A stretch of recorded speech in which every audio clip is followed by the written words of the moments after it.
Let me give you two explanations that I like to give to my patients to make it easier for them to grab a hold of why TMR works. And if you can get quick at explaining this to your patients, they usually grab a hold and they go, okay, you can continue to do it. I use this when my patients look or don't trust that this is something that works. And so the first one is, I make them think about cutting it like a knife.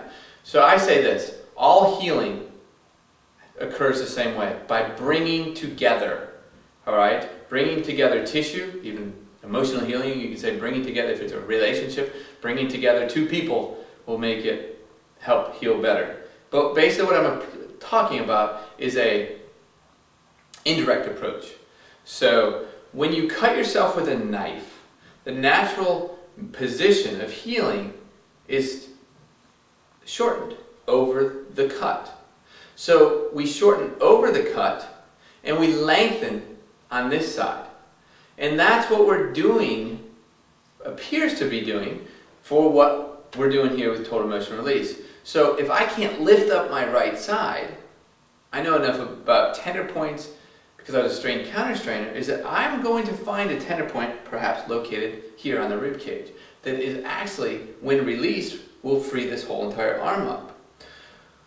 But usually the therapist had to do it, put them in a position and hold it. Now when we find it on a patient, now they can assess themselves and say, yep, something's wrong with that side. They may not know about the tender point.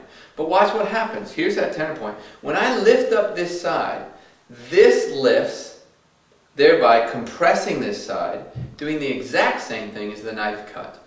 And that shortened position seems to release that muscle spasm and free it up, and then they can instantly go up and do this. With a twist, all right? When I twist, this is lengthening and this is shortening. Now when I twist this way, the part that was shortening on the other side lengthens, and the other part that lengthens shortens. So if I get a pull to one side, I come back here, all I am is reversing that curve. So basically, when I test myself, I'm testing to see if I have full ranges both ways. If I hit a snap, if I hit a tightness or a pain, what it means is there's something that said, yo, you got an injury there. Don't go that way. Come back and go the other way. Why does it heal up better that way? As I say, can't tell you, the outcomes are there. If you want to look at some more strain counter strain research, there is some more stuff on the website under a lot more of the mirror therapy stuff, reciprocal inhibition, and a lot more other names that are being called. It's some neat research out there. It's not necessarily new. It's been around since late 1800s. But that's one of the concepts we use with our patients. The other one is, they say, all right, Tom, I grab the idea you're shortening over it, and that's why it looks like the opposite side.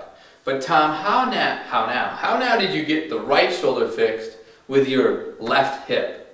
And I said, okay, well, what you have to understand is you are a three-dimensional being. So the opposite isn't always left to right. Or, sorry, I did that wrong. Right to left. If I cut you down the center, right between your eyes, then the opposite of your right is your left. That's one dimension of you.